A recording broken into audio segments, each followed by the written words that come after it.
আসসালামু আলাইকুম প্রাণপ্রিয় শিক্ষার্থীরা, আশা করি তোমরা সবাই ভালো আছো। আমরা আজ উপস্থিত হয়েছি বাংলা দ্বিতীয় পত্রের যে নির্মিতির 70 মার্কের প্রস্তুতি। এই 70 মার্কের প্রস্তুতির একটা প্রপার গাইডলাইন এবং প্রত্যেকটা বিষয় কিভাবে লিখবা সেই ফরম্যাটটা আমরা দেখিয়ে দিব। ওভারঅল আমরা একটা ফাইনাল সাজেশন দিব কোন বিষয়গুলো তোমরা পড়বা। সো প্রাণপ্রিয় শিক্ষার্থীরা, যারা এইচএসসি 26 আছো, প্রত্যেকের জন্য এই ক্লাসটি ম্যান্ডেটরি। তোমরা সবাই ক্লাসটি করবা। আর ক্লাস শুরুর আগে আমি 2-4টা কথা বলি। সেটা হলো, আমরা বাংলা দ্বিতীয় পত্রের উপর ডিটেলসে একটি ক্লাস নিয়েছিলাম আমি 5 ঘন্টার 6 ঘন্টার প্রায় 6 ঘন্টা। সো ওই ক্লাসটি তোমরা করবা। তোমার কাছে মনে হতে পারে ভাইয়া ক্লাসটা তো অনেক লম্বা। বিষয়টা হলো, লক্ষ্য করো, অনলাইনে যত মানুষ আছে, আমার এক্সপিরিয়েন্সও আছে। আমি চাইলে তোমাকে 10টা 20টা 30টা প্রত্যেক কিছুই, ফর এক্সাম্পল মনে করো বানান শুদ্ধিকরণ 20টা দিয়ে দিতে পারি। বাট আমি এটুক শিওর, পৃথিবীর কেউ নিশ্চিত না যে ওই 20টা থেকেই আসবে কিনা। ওই 20টা আমরা কিভাবে দিচ্ছি, ডানে বামে যে সব টিচাররা একদম শর্টকাট করে দেয়, সেটা হলো বিগত বছরে যেগুলো অনেক বারবার এসেছে ওই 20টা দিয়ে দিচ্ছে, বা ওই 30টা দিয়ে দিচ্ছে, ওই 50টা দিয়ে দিচ্ছে। বাট তুমি এইচএসসি পরীক্ষার্থী, অলরেডি তোমার একটা পরীক্ষা হয়েছে, তুমি বুঝতে পেরেছ যে বেশি শর্টকাট করলে ভালো কিছু করা পসিবল না। দ্যাটস ওয়াই আমি কখনোই, লক্ষ্য করো, আমি তো অ্যাডমিশনে পড়াচ্ছি বিগত 15-16 বছর। অ্যাডমিশন নিয়ে তো মানে আমি যেভাবে সাজেশন করি, আমি যেভাবে পড়াই, বাংলাদেশে আর কেউ এইভাবে প্রকৃত শিক্ষাটা স্টুডেন্টকে ওইভাবে দেয় না। ঠিক আছে, গল্প, ফান, মজা, মাস্তি অনেক কিছু করে, বাট আমরা আজকে সময় নষ্ট করব না। আমি জাস্ট এটুক বলবো যে একটু ডিটেলস পড়তে হবে, একটু বেশি পড়তে হবে, একটু বেশি চেষ্টা করতে হবে। অন্ততপক্ষে প্রত্যেকটা ফরম্যাট একবার করে দেখতে হবে, কারণ তুমি শিওর না তোমার কোনটা আসবে, কোনটা বেশি সহজ প্রশ্নের উত্তর হবে। ওকে, সো আমি বাংলা দ্বিতীয় পত্রের যেই ব্যাকরণিক যে ক্লাসটি নিয়েছি, তোমরা একবার একটু কি করবা, একবার একটু গুছিয়ে ট্রাই করবা, একবার একটু রিডিং দেওয়ার জন্য। হ্যাঁ, আর আজকে যে জিনিসটা করছি আমি, সেই জিনিসটা তো আমি আবারও বলছি, তোমরা অনেক জায়গায় অনেক শর্টকাট পাইতে পারো, বাট এত শর্টকাটে গেলে কি হবে, ফাইনালি তোমার রেজাল্ট ভালো হবে না। হ্যাঁ, সবকিছু মিলে একবার একটু করে, একবার হলেও দেখা উচিত, সবকিছু একবার হলেও কি করা উচিত, দেখা উচিত। সো প্রাণপ্রিয় শিক্ষার্থীরা, আমরা শুরু করে দিচ্ছি। সবাই সবাই অংশগ্রহণ করো। আমরা যেহেতু আজকে পরীক্ষার ঠিক পূর্ব মুহূর্তে আমরা অবস্থান করছি, আমরা আর আজকে টাইম নিব না, খুব আর্লি আমরা ফরম্যাটগুলো দেখিয়ে দিব, আর ফাইনাল যে সাজেশনটা শেষে দিয়ে দিচ্ছি। ওকে, সবাই ক্লাসটি শেয়ার করো এবং মেনশন করে দাও। ওকে, যাই হোক, এবার আসো। তাহলে আমাদের এখানে প্রথম হলো পারিভাষিক শব্দ, তাই না? পারিভাষিক শব্দ এবং অনুবাদ, এই দুইটার যে কোনো একটা থেকে একটা দিবা, হয় পারিভাষিক শব্দ দিবা অথবা অনুবাদ দিবা। আমরা মেজরিটি কি পারিভাষিক শব্দটাকে প্রাধান্য দেই। দিনলিপি লিখন, অভিজ্ঞতা বর্ণনা থেকে একটা, আর ভাষণ রচনা অথবা প্রতিবেদন রচনা থেকে কয়টা, একটা। এই পাশের যে কোনো দুইটার একটা, এই দুইটার একটা, যে কোনো একটা উত্তর দিবা, যে কোনো কি একটা উত্তর দিবা। বৈদ্যুতিক চিঠি অথবা খুদে বার্তা থেকে একটা, পত্র লিখন অথবা আবেদনপত্র থেকে একটা, যে কোনো একটার উত্তর দিবা। ঠিক আছে, আমরা সময় নিব না। সারাংশ, সারমর্ম, সারসংক্ষেপ, এই তিনটা থেকে কি থাকবে, যে কোনো একটা থাকবে। ভাব সম্প্রসারণ থেকে নিশ্চিত একটা থাকবে। এই দুইটা থেকে যে কোনো একটার উত্তর দিবা। হ্যাঁ, সংলাপ রচনা থেকে একটি, খুদে রচনা বার্তা, খুদে গল্প রচনা থেকে একটি, যে কোনো একটার উত্তর দিবা। ওকে, তারপর প্রবন্ধ রচনা থেকে 5টি বিকল্প প্রশ্ন থাকবে, যে কোনো একটি বিষয়ের রচনা লিখতে হবে তোমাকে, 20 মার্ক। ওকে, এবার আসো আমরা মূল জায়গায় চলে যাই। প্রাতিষ্ঠানিক প্রতিবেদনের ক্ষেত্রে কোন কোন বিষয়গুলো তোমাকে কি করতে হবে, হাইলাইটস করতে হবে। তোমার কলেজের স্বাধীনতার 50 বছর পূর্তি উপলক্ষে আয়োজিত অনুষ্ঠান সম্পর্কে একটি প্রতিবেদন রচনা করো। অবশ্যই এটা কি প্রাতিষ্ঠানিক প্রতিবেদন। অবশ্যই তোমাকে তারিখটা লিখতে হবে, বরাবর অধ্যক্ষ কলেজের নাম লিখতে হবে, বিষয় লিখতে হবে। ঢাকা কলেজ, যেই কলেজের উদ্দেশ্য হচ্ছে ওই কলেজের সম্পর্কে লিখতে হবে, বিষয় লিখতে হবে। সূত্রটা তুমি ঐচ্ছিক, দিলেও দিতে পারো, নাও দিতে পারো। এই সূত্র তুমি লক্ষ্য করো, ওটা তারিখ থাকবে, কত সালে হয়েছে, কোন তারিখে হয়েছে, কোন কলেজে হয়েছে, সূত্রটা তোমার দরকার নেই। এবার আসো মূল আলোচনায়। সম্বোধন মাস্ট, সম্বোধন মাস্ট।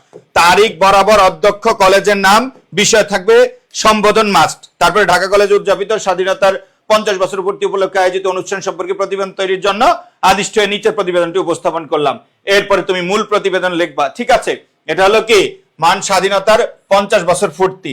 হ্যাঁ, তাহলে এটা তোমার মূল ইয়াতে থাকলেও এখানে জাস্ট হেডিংটা দিয়ে দিতে পারো, বেস্ট হবে মূল জায়গায়। হ্যাঁ, না দিলেও তেমন কোনো সমস্যা নেই, বাট দিলে ভালো হবে। ওকে, বাংলাদেশের মহান স্বাধীনতা দিবস সম্পর্কে তুমি একটু লিখলা, লিখে এবার আসো পুরোটা লেখার পরে লাস্ট অবশ্যই তোমার এইটুকুতে মার্কস আছে। বিনীত নিবেদন, তোমার নাম লিখবা, বিভাগ লিখবা, কলেজের নাম লিখবা, হ্যাঁ, শ্রেণী রোল নাম্বার থাকলে শ্রেণী রোল নাম্বার দিয়ে দিবা। তাহলে এখানে মূল বিষয় হলো তোমার এই প্যাটার্নটা, এই জনাব পর্যন্ত তোমাকে অবশ্যই কি রাখতে হবে, প্যাটার্ন ঠিক রাখতে হবে, হ্যাঁ।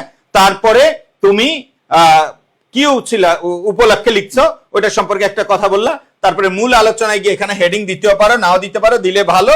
মূল আলোচনায় শেষ করবা, মূল আলোচনা শেষ করে অবশ্যই বিনীত নিবেদন, তোমার নাম, বিভাগ, তোমার কোন শ্রেণী এবং রোল নাম্বার, ডিটেলস স্কুলের নাম দিয়ে প্রাতিষ্ঠানিক এটা শেষ করবা, হ্যাঁ, আবেদনপত্র শেষ করবে। এবার আসো, সময় নাই, আমরা আজকে বেশি সময় নিব না, কারণ আজকে তোমার অনেক পড়া আছে। ওকে, পত্রিকায় প্রতিবেদন, পত্রিকা যখন আসবে সেটার ফরম্যাটটা ভিন্ন।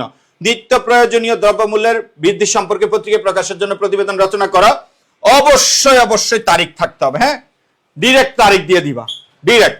তারপর বরাবর থাকবে, অবশ্যই পত্রিকা যেহেতু সম্পাদক থাকবে, বরাবর সম্পাদক কোন পত্রিকা, ওই পত্রিকার নাম দিবা, ওই পত্রিকার অ্যাড্রেস দিবা, মাস্ট, ঠিক আছে। তারপরে বিষয় দিবা, তারপরে জনাব দিবা। আমি আবারও বলছি, তারিখ দিবা, বরাবর সম্পাদক দৈনিক কালের কণ্ঠ, বা যদি এখানে অন্য প্রথম আলো দাও, প্রথম আলোর ঠিকানা দিবা, ঠিক আছে। উল্টাপাল্টা করবা না, তুমি দিছো এখানে প্রথম আলো, ঠিকানা দিয়ে দিলা কোথায়, তুমি বসুন্ধরা, তাহলে বসুন্ধরা ঠিকানা দিলে হবে না, যার অফিস এখানে একটা মুখস্থ করবা। ওকে, নিত্য প্রয়োজনীয় বিষয় লিখবা, নিত্য প্রয়োজনীয় দ্রব্যমূল্য বৃদ্ধি সম্পর্কে পত্রিকা প্রকাশের জন্য প্রতিবেদন জনাব। এরপরে এই যে আসসালামু আলাইকুম, অনুগ্রহপূর্বক নিম্নোক্ত প্রতিবেদনটি আপনার বহুল প্রচারিত, এই বহুল প্রচারিত একটু হাওয়া দিতে হবে আর কি, নাহলে প্রকাশ করবে না, কালের কণ্ঠ পত্রিকায় প্রকাশ করে বাধিত করবেন, হ্যাঁ। এবার আসো, এই যে তোমার মূল প্রতিবেদনটি, আর প্রতিবেদনের আগে একটা হেডলাইন মাস্ট, হ্যাঁ। তোমার এটা তো শর্টকাট একটা কি থাকবে, হেডলাইন থাকবে, হেডলাইন থাকবে, হ্যাঁ, হেডলাইন দিতে হবে। তারপরে তারিখ দিয়ে শুরু করে দেওয়া, 10 জানুয়ারি 2026 ঢাকা, নিজস্ব প্রতিবেদন। মূল কথা লিখবা, মূল কথা লিখে অবশ্যই মূল কথাটা তোমার শেষ হলো, এটার আগে অবশ্যই কি থাকবে, একটা হেডলাইন থাকবে। কারণ পত্রিকা যখন প্রকাশ হবে, পত্রিকা আমরা হেডলাইন দেখে পত্রিকার নিউজ পড়ি, অর্থাৎ হেডলাইনটা যত ক্যাচি হবে, আমরা পত্রিকার নিউজটা তত ওই নিউজটা আমরা দ্রুত চলে যাই, ঠিক আছে। ওকে, ঠিক আছে।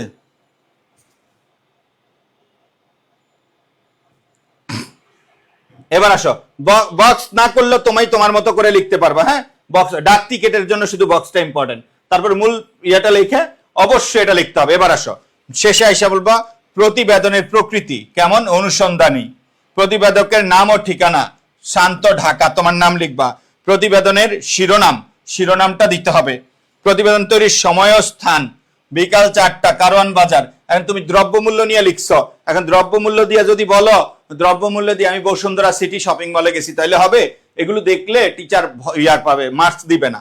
মানে যেই সম্পর্কে লেখো ওই রকম জায়গায় গিয়ে তোমাকে অবশ্যই প্রতিবেদন তৈরি করতে হবে, ওই রকম জায়গা মেনশন করতে হবে। প্রতিবেদন রচনার তারিখ, হ্যাঁ, 10 জানুয়ারি 2008। সংযুক্তি কি কি দিছ, পত্রিকায় প্রকাশিত একটি ছবি। সংযুক্তি মানে এর সাথে সাথে কি দিছ। তাহলে লক্ষ্য করো, এখানে আমরা কোন কোন বিষয়গুলো হাইলাইটস করব। এখানে হাইলাইটস করব প্রথমে তারিখ, বরাবর সম্পাদক, পত্রিকার নাম, পত্রিকার ঠিকানা, বিষয় এবং মানে প্রচারের জন্য তার কাছে কি অনুরোধ করবা, সম্বোধন মাস্ট, হ্যাঁ। তারপরে এখানে অবশ্যই হেডলাইন মাস্ট, পত্রিকা প্রকাশের জন্য একটা ক্যাচি হেডলাইন দিতে হবে। তারপরে তারিখ দিয়ে, ঢাকা নিজস্ব প্রতিবেদন দিয়ে মূল কথাগুলো লিখবা। মূল কথা লিখে অবশ্যই চলে আসতে হবে এই জিনিস, মাস্ট, এইটা মাস্ট। ওকে, এটা একদম সিকোয়েন্স অনুযায়ী মুখস্থ করবা কি কি আছে। ওকে, এটা হলো এইটা। তারপরে আসো, এখানে ডাক টিকিট, যেহেতু তুমি পত্রিকা পাঠাবা, তাহলে প্রেরক শান্ত, তোমার ঠিকানা দিবা। প্রাপক সম্পাদক দৈনিক কালের কণ্ঠ, ঠিকানা দিয়ে দিবা, ঠিক আছে। এখানে যখন ঠিকানা দিবা মাথায় রাখবা কোন পত্রিকা, কোন জায়গায় অফিস, যেটা তুমি মুখস্থ করছো ওটার ঠিকানাই দিবা, ওই অফিস, ওই পত্রিকায় প্রকাশের জন্যই দিবা, হ্যাঁ। এটি নিয়ে এত কঠিন ভাবে ভাবার কিছু নাই, এই পত্রিকা দিলে কি হবে, ওই পত্রিকা দিলে কি হবে। তোমাকে জাস্ট জানা ট্রাই করেছে তুমি এই জিনিসটা পারো কিনা, সেটা তুমি হুনুনুলু নামক পত্রিকাও দিতে পারো, আমেরিকাও পাঠাইতে পারো, এরকম আর কি। যাই হোক, এবার আসো, বৈদ্যুতিক চিঠি অথবা ইমেল, হ্যাঁ, এটা তো আসবে, মনে করে না, ভেরি ভেরি ইম্পর্টেন্ট। বৈদ্যুতিক চিঠি অথবা ইমেল, এটা খুবই ইম্পর্টেন্ট। মনে করো তুমি ঢাকা বিশ্ববিদ্যালয়ে ভর্তি হতে চাও, উক্ত বিশ্ববিদ্যালয়ে ভর্তি প্রক্রিয়া সম্পর্কে জানতে বিশ্ববিদ্যালয়ের রেজিস্ট্রার বরাবর একটি ইমেইল লেখো। রেজিস্ট্রার বরাবর একটি কি লেখো, ইমেইল লেখো। তাহলে মনে রাখবা, এখানে এই বক্সটা মাস্ট, তুমি বক্স করতে পারো, ঠিক আছে। এই বক্স করে যদি দাও তাহলে সুন্দর হবে। এখন তোমাকে মাথায় রাখতে হবে তোমার এই জায়গাটুকু তোমার বক্সের মধ্যে হবে কিনা। হ্যাঁ, তাহলে তুমি এটা করতে পারো, লক্ষ্য করো এভাবে যদি করো, হ্যাঁ এভাবে করে একটা দুইটা এই সিসি অ্যান্ড বিসিসি এগুলো দেওয়ার প্রয়োজন নেই, বাট দিলে তুমি খালি রেখে দিবা, কিছু লেখার দরকার নাই। তাহলে অবশ্যই এই জিনিস মাস্ট, ফ্রম তোমার কাছ থেকে যাচ্ছে অবশ্যই স্মল লেটার, হ্যাঁ shantanu@gmail.com, হ্যাঁ তারপরে টু যেভাবে লিখছি এভাবে, প্রথমটা বড় প্রথমটা ছোট, আর ইমেল জিমেইল নাম্বারটা অবশ্যই স্মল লেটার হবে, সবগুলো ছোট হাতের হবে। এটা নিয়ে কোনো মাস্ট সাবজেক্ট না দিলে তোমার এটা ভুল হবে। হ্যাঁ, মাস্ট পাবা না, ফ্রম থাকবে, টু থাকবে, সাবজেক্ট থাকবে, ভর্তি প্রক্রিয়া প্রসঙ্গে। হ্যাঁ, সাবজেক্টটাকে একদম শর্টকাটে লিখবা, ভর্তি প্রক্রিয়া প্রসঙ্গে।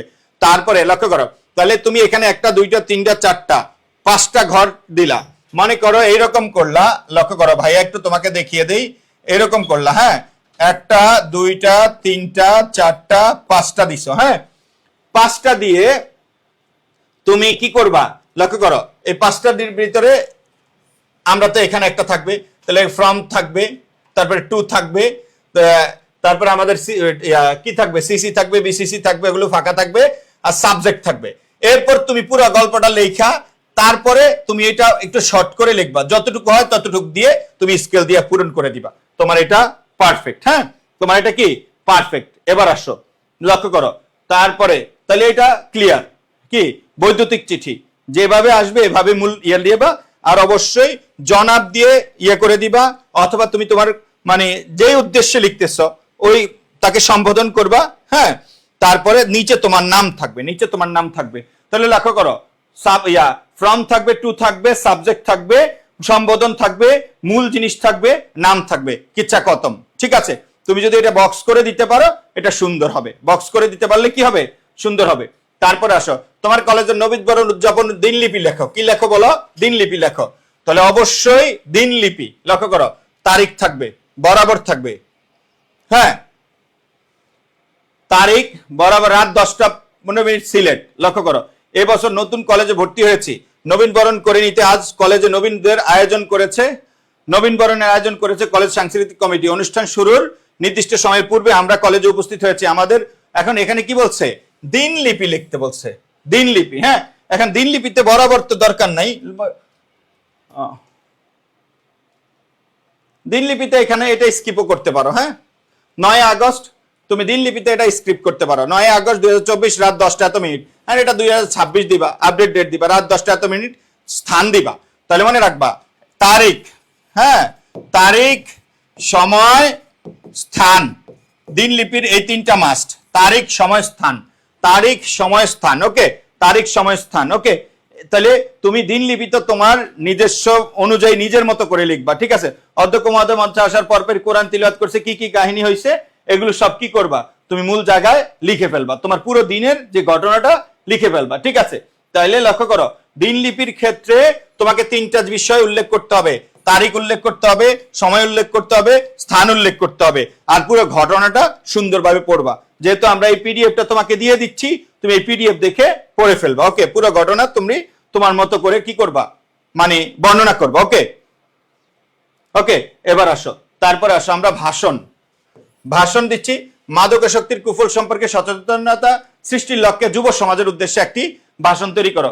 এখন লক্ষ্য করো, ভাষণের ক্ষেত্রে অবশ্যই বিসমিল্লাহির রহমানির রহিম যখন শুরু করব, হ্যাঁ তাহলে আমরা শুরুতে বলি সম্মানিত সভাপতি, মাননীয় প্রধান অতিথি, মানে যারা যারা আছে এদেরকে বিভিন্ন ভাবে আমরা কি করব, মানে আমরা তাকে মানে তাকে দৃষ্টি আকর্ষণ করব। সম্মানিত সভাপতি, মাননীয় প্রধান অতিথি, বিজ্ঞত আলোচক বিন্দু, উপস্থিতি শুধু বিন্দুলি, আমার সশ্রদ্ধ সালাম ও আন্তরিক শুভেচ্ছা গ্রহণ করুন, ঠিক আছে।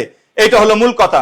মূল কথা হইলো তুমি সূচনায় মানে মানুষকে দৃষ্টি আকর্ষণ করলা, প্রথমে কি করলা বলতো, দৃষ্টি আকর্ষণ করলা, ওকে দৃষ্টি আকর্ষণ করলা। তারপরে তোমাকে কি সম্পর্কে বলার সুযোগ দিয়েছে, ওইটা সম্পর্কে বলার সুযোগ দেওয়ার কারণে আমি তাদের প্রতি কৃতজ্ঞ।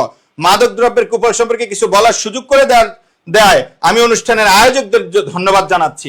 তাহলে প্রথমটা হলো মানুষকে কি করবা, দৃষ্টি আকর্ষণ করবা। সম্মানিত সভাপতি, মাননীয় প্রধান অতিথি, মানে উপস্থিত যারা যারা আছে ওই রিলেটেড মানুষদেরকে তুমি কি করবা, দৃষ্টি আকর্ষণ করবা। তারপরে তোমাকে এই টপিকের উপর কিছু বলতে দেওয়ার জন্য আয়োজক বৃন্দদের প্রতি আমি কি জানাচ্ছি বলতো? ধন্যবাদ জানাচ্ছি। হ্যাঁ, তারপরে এবার আসো, এখন যখন তুমি এটুক বলো ধন্যবাদ জানাচ্ছি, তারপরে আবার বলবা মানে সম্মানিত সুধী, মানে যারা সামনে আছে এদেরকে বারবার তুমি কি করবা, একবার অনেকক্ষণ সম্মানিত সুধী, সম্মানিত উপস্থিতি, সুধীবৃন্দ এরকম বলে একটা বারবার তাদেরকে দৃষ্টি আকর্ষণ করে তুমি আবার নতুন কথা বলবে, আবার বল, মানুষ বক্তব্য যেভাবে দেয় আর কি। ওকে, তাহলে বললা সুধীবৃন্দ, প্রথমে বললা সুধীবৃন্দ। মাদকাসক্ত হওয়ার প্রবণতা সেই প্রাচীনকাল থেকে চলে আসলো, এভাবে অনেক কিছু বললা, বলার পরে লক্ষ্য করো প্রিয় সুধী, এবার আবার সম্বোধন করেছো প্রিয় সুধী বললা, আবার মাদকাসক্তের যে নেগেটিভ সাইড গুলো আছে এগুলো আবার কি করলো, উপস্থিত করলা। তারপরে এখান থেকে আমরা পরিত্রাণের যে উপায় পাবো, এইভাবে তুমি এখান থেকে এটা পরিত্রাণের উপায় দিয়ে কি করে দিবা, শেষ করে দিবা। অর্থাৎ তুমি যে ভাষণ থাকবে, ভাষণে কয়টা জিনিস লক্ষ্য করো, ভাষণে যদি এটা ঠিকঠাক মতো দাও তুমি 3 ভাগের 1 ভাগ মার্কস পেয়ে যাবা, এইটা দিবা আর এইটা দিবা, তুমি মনে করো এখানে 3-4 পেয়ে যাবা ঠিকঠাক মতো। জাস্ট সম্বোধনটা ঠিকঠাক মতো করবা, কি করবা বলো, সম্বোধন, দৃষ্টি আকর্ষণ, এটাকে আমরা আরো ভালোবাসা বলতে পারি সম্বোধন। হ্যাঁ, সম্বোধনটা তুমি ঠিকঠাক মতো করবা, করার পরে মানে তোমাকে এটা বলার জন্য যারা সুযোগ দিয়েছে তাদেরকে থ্যাঙ্কস জানাবা। তারপরে সুধীবৃন্দ মানে মানে মাদকাসক্তের যে হিস্ট্রিটা এটা বর্ণনা করবা, এটার কুফল বর্ণনা করবা, আবার নতুন করে তাদেরকে ইয়ে করবা, এর থেকে আমরা কি করলে এর পরিত্রাণ পাবো এটা তোমরা পড়ে নিজেদের মতো করে দিয়ে দিবা। ঠিক আছে, জাস্ট ফরম্যাটটা তোমাকে আমি দেখাইলাম। এবার আসো অভিজ্ঞতা বর্ণনা, এটা শুধু তোমার কাজ, জাতীয় স্মৃতিসৌধ পরিদর্শনের অভিজ্ঞতা বর্ণনা। অভিজ্ঞতা বর্ণনার ক্ষেত্রে অবশ্যই কি থাকবে, সূচনা থাকবে, মূল আলোচনা থাকবে, তারপরে কি থাকবে, উপসংহার থাকবে। অভিজ্ঞতা বর্ণনার ক্ষেত্রে সূচনা থাকবে, স্কুল জীবন থেকে বইয়ে পত্রপত্রিকায় জাতীয় স্মৃতিসৌধ সম্পর্কে অনেক জেনেছি, কিন্তু সেটি সম্পর্কে কোনো প্রত্যক্ষ জ্ঞান আমার ছিল না। এটি বাংলাদেশের স্বাধীনতা যুদ্ধকে চিরস্মরণীয় করে রাখার উদ্দেশ্যে নির্মিত একটি স্থাপনা, সূচনা দিলা। হ্যাঁ, তারপরে মূল আলোচনা দিবা, মানে তুমি যে এখানে গেলা, ঢাকার অদূরে সাভারে অবস্থিত এই সৌধটির নকশা তৈরি করেছেন স্থপতি মাইনুল হোসেন। হ্যাঁ, সৈয়দ মাইনুল হোসেন। এই স্মৃতিসৌধ 1971 সালের স্বাধীনতা যুদ্ধে প্রায় 30 লক্ষ মানুষের প্রাণহানির রক্তক্ষয়ী ইতিহাসে এবং শহীদ মুক্তিযোদ্ধাদের স্মৃতির উজ্জ্বল নিদর্শন। তাই জাতীয় স্মৃতিসৌধ দেখার প্রবল আগ্রহ আমার ছিল। সেই সুযোগটি এলো গত বছরের এত তারিখে। তুমি তোমার মতো করে মূল আলোচনা করে দিবা, জাতীয় স্মৃতিসৌধ সম্পর্কে তুমি এর ইতিহাসটা তুলে ধরবা। হ্যাঁ, তারপরে উপসংহারে কি বলবা লক্ষ্য করো, এটার মূল আলোচনায় সব এই স্মৃতিসৌধের যে স্মৃতির মধ্যে যে মানে প্রত্যেকটা স্তম্ভের কি নির্দেশ করে সেটার ইতিহাসটা দেওয়া আছে, এগুলো তোমরা পড়ে নিবা। ওকে, এগুলো এখন আমি যদি প্রত্যেক লাইন পড়াই তাহলে তোমার কাছে টাইম নষ্ট হবে। উপসংহার, স্মৃতিসৌধের প্রতিটি ইট যেন সেই কালজয়ী ইতিহাসের সাক্ষী হয়ে আছে, আমি এই অমর ইতিহাসের সাক্ষী হয়ে বাসায় ফিরলাম। তাহলে মূল কথা হলো, যখন তোমাকে অভিজ্ঞতা বর্ণনা দিবে তখন তুমি এই মাইন্ডসেট লিখবা, সেটা সূচনা থাকবে, তারপরে মূল আলোচনা থাকবে এবং কি থাকবে বলতো, উপসংহার থাকবে। এবং এই পিডিএফটা তোমরা কিছুক্ষণের মধ্যে যেহেতু পেয়ে যাচ্ছ, আমরা তুমি এই পিডিএফটা দেখে জাস্ট এই ফরম্যাটটা দেখে তুমি ভালোভাবে পড়াশোনা করবে। ওকে, এবার আসো খুদে বার্তা। খুদে বার্তা মানে কি, SMS, শিক্ষা সফরের অভিজ্ঞতা জানিয়ে বন্ধুকে একটি খুদে বার্তা দাও। হ্যাঁ, তাহলে বন্ধুতে যাকে দিবা 2 থাকবে, তার নাম্বার থাকবে। হ্যাঁ, প্রিয় রাতুল, প্রিয় রহিমা, প্রিয় সুমনা, এই টাইপের হইতে পারে। কিছুদিন আগে কলেজ থেকে শিক্ষা সফরে গিয়েছিলাম ঐতিহাসিক মহাস্থানগড়ে। মহাস্থানগড় বগুড়া শহরের করতোয়া নদীর তীরে অবস্থিত। মহাস্থানগড়ের নির্দেশগুলো সত্যি দেখার মতো, নিদর্শনগুলো প্রাচীন বৌদ্ধ যুগের বহু ধ্বংসাবশেষ সেখানে এখনো বিদ্যমান। সময় পেলে তুমিও ঘুরতে যেও। লক্ষ্য করো, এটা যেহেতু খুদে বার্তা, এটা যেহেতু SMS, হ্যাঁ, এটা খুবই শর্ট হবে, খুবই কি হবে, শর্ট হবে, এটা নিয়ে কোনো কাহিনী করার কিছু নাই। তারপরে আইসো, তোমার নাম থাকবে, তারিখ থাকবে, সময় থাকবে, তোমার নাম, তারিখ, সময়। তাহলে 2 থাকবে, মানে সম্বোধন থাকবে, যাকে পাঠাইতেছো তার নাম থাকবে প্রিয় রাতুল, তারপরে মূল বিষয়বস্তুটা থাকবে, যেই বিষয়ে তুমি খুদে বার্তা লিখছো, খুবই শর্ট, 2 থেকে 3 লাইন। দ্যাট মিনস তোমার খাতায় এটা থাকবে সর্বোচ্চ 5 থেকে 60টি বাক্য, তোমার খাতায় সর্বোচ্চ 5 থেকে 60টি বাক্য। তোমার এটার প্রয়োজন হলো তুমি ঠিকঠাক ফরম্যাটটা শিখছো কিনা। তুমি একদম চিঠির ভাষায় তুমি এই ফরম্যাটটা কি করে দিবা, লিখে দিবা। হ্যাঁ, চিঠির ভাষায় ফরম্যাটটা লিখে দিবা। ওকে, এবার আসো পত্র। সম্প্রতি পড়া একটি বই সম্পর্কে অনুভূতি প্রকাশ করে বন্ধুর নিকট কি লিখবা, পত্র লিখবা। তাহলে যেহেতু বন্ধুর কাছে পত্র লিখবা, পত্র লিখলে চিঠির ভিতরে তো আহামরি কিছু নাই। চিঠির ভিতরে প্রথমে তুমি তাকে কি করবা, মানে সম্বোধন করবা প্রিয় নিপা, এখানে একটা কমা দিতে পারো। হ্যাঁ, প্রিয় নিপা, শুভেচ্ছা নিও, পরিবার পরিজন সব ভালো আছিস এমন বিশ্বাস রেখে শুরু করছি। অর্ধবার্ষিকী পরীক্ষা শেষে পড়াশোনার চাপ খানিকটা কম, তাই পাঠ্য বইয়ের পাশাপাশি গল্প উপন্যাস পড়ে সময় কাটাচ্ছি।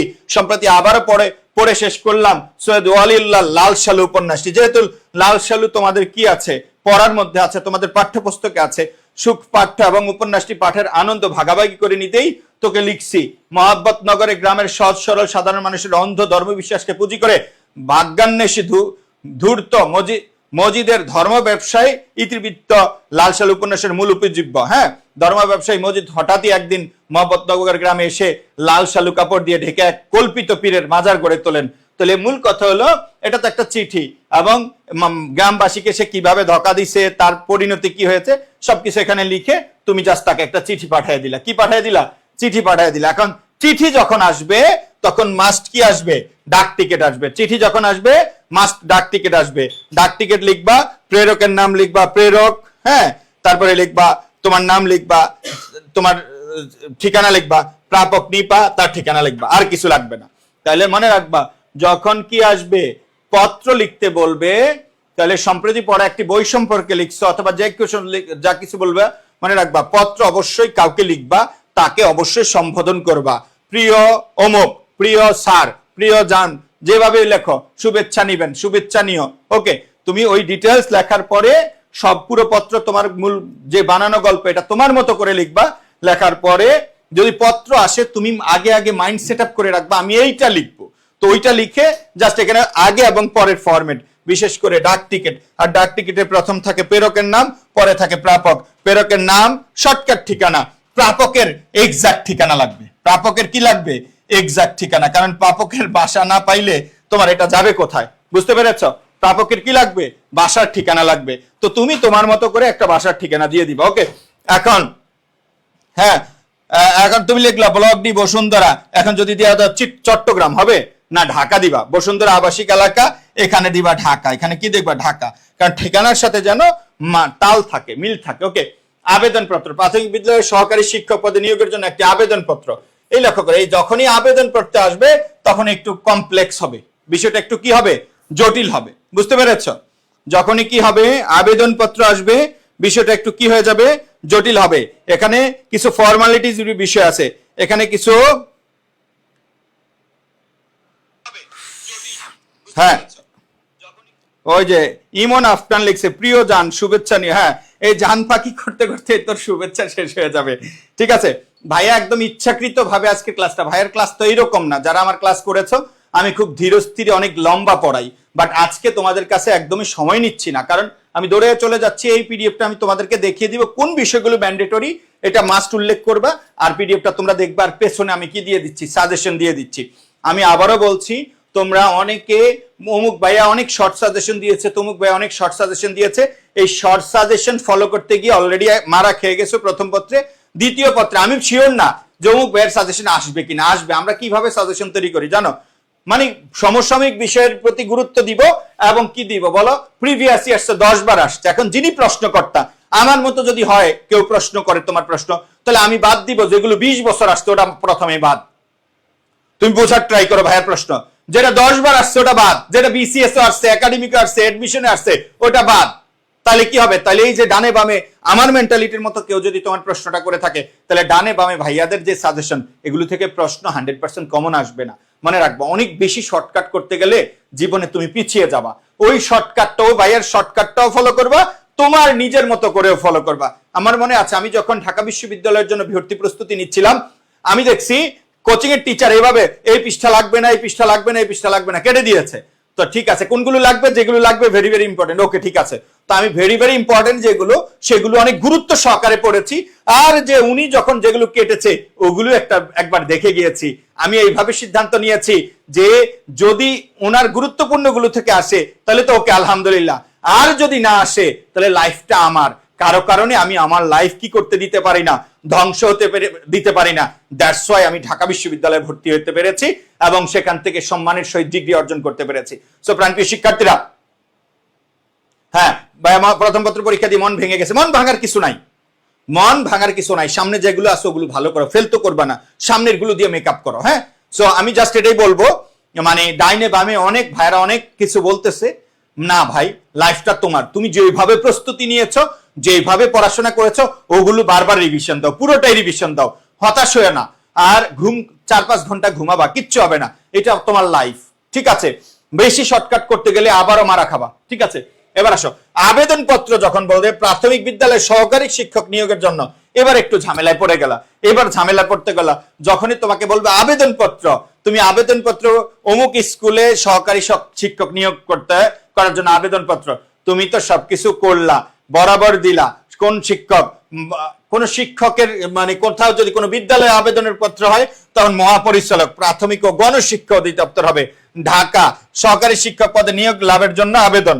তাহলে জনাব সবিনা, এই যে নিজে এত কোন পত্রিকায় প্রকাশিত হয়েছে যে এখানে শিক্ষক নিবে, আমি উক্ত পদের জন্য একজন প্রার্থী হিসেবে আপনার বিবেচনার জন্য নিচে আমার জীবন বৃত্তান্ত তুলে ধরলাম। এখানে যখন আসবা মাথায় রাখবা সেটা হলো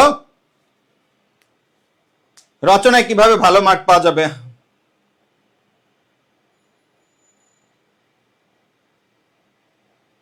ওকে, প্রেমের কথা বলতেছিস, তোকে এত প্রেম আসে কইতে, তোদের একটা ভালো ভালো প্রেম করতে পারবি না। হ্যাঁ, আগে এসএসসিতে ভালো রেজাল্ট কর, ইউনিভার্সিটিতে পড়তে হবে। ইউনিভার্সিটিতে পড়ার জন্য এডুকেশন মাস্ট। হ্যাঁ, বাংলাদেশে মানবিক বিভাগ পরিবর্তনে মানে যারা সায়েন্স থেকে বিশেষ করে করতেছো, যারা আর্টস থেকে করতেছো, এডুকেশনের উপরে ভালো সার্ভিস বাংলাদেশে নাই। হ্যাঁ, বলো অফলাইন মানে অনলাইন যেখানেই বলো, বাংলাদেশের স্বনামধন্য অফলাইন কোচিং এ যাও, এডুকেশন আসতে হবে। যাই হোক, এখন প্রেম করা যাবে না, এখন এইচএসসিতে একটা ভালো রেজাল্ট করতে হবে। আচ্ছা, যেটা বলতে চাচ্ছিলাম, যখনই আবেদনপত্র আসবে কোনো শিক্ষা প্রতিষ্ঠানে পড়বা, ডেফিনেটলি তোমার যোগ্যতা প্রেজেন্ট করতে হবে, অর্থাৎ তোমার এসএসসির রেজাল্ট, এসএসসির রেজাল্ট, অনার্সের রেজাল্ট, মাস্টার্সের রেজাল্ট, কোন প্রতিষ্ঠানে কত সালে, এগুলো মাস্ট তোমাকে কি করতে হবে, প্রেজেন্ট করতে হবে। ওকে, এবার আসো, তাইলে এখানে কি করতে হবে, আবেদনপত্র প্রাথমিক বিদ্যালয়ে আবেদন, তারিখ, মহাপরিচালক প্রাথমিক ও গণশিক্ষা অধিদপ্তর, ঢাকা, সহকারী শিক্ষক পদে নিয়োগ লাভের জন্য এত আবেদন।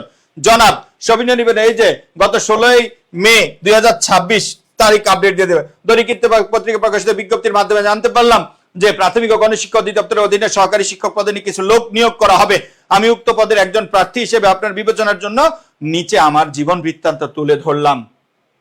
এবার আসো, তোমার প্রথমত তোমার কি নাম, হ্যাঁ, পিতার নাম, মাতার নাম, বর্তমান ঠিকানা, তারপরে স্থায়ী ঠিকানা, জন্ম তারিখ, জাতীয়তা, ধর্ম, এগুলো মাস্ট।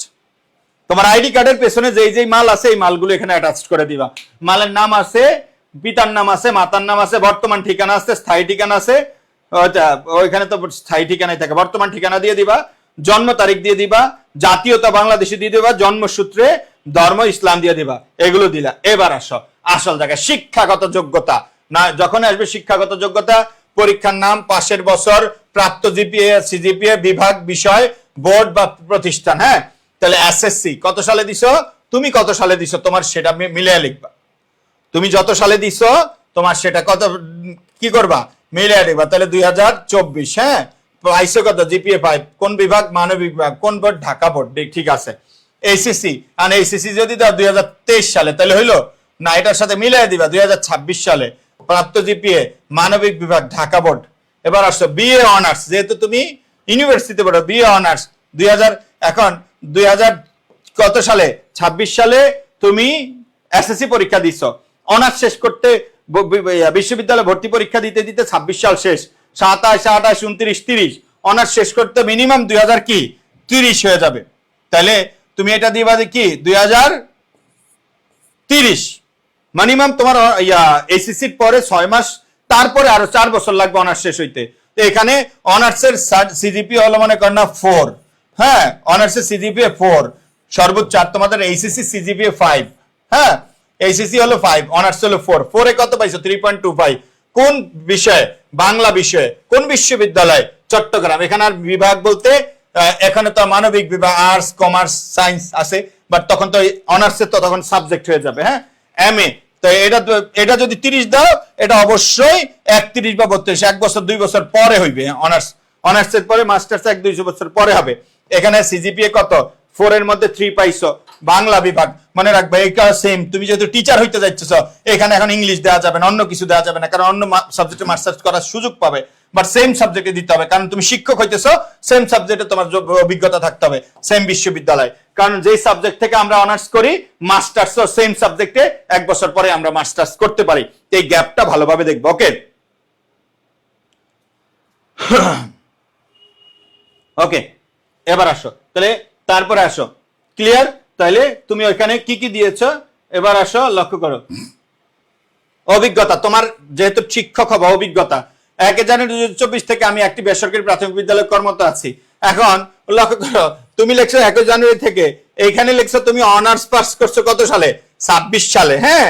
আর এখানে লিখলা কি জানো, এখানে লিখলা 24 সাল থেকে তুমি কর্মরত আছো, হইছে? হবে না, মাথায় রাখতে হবে। তুমি এখানে লিখছো অনার্স পাস করছো কত সালে, 30 সালে, কত সালে, 30 সালে, এসএসসি 26, এগুলো মিলিয়ে দিবা, মনে রাখবা।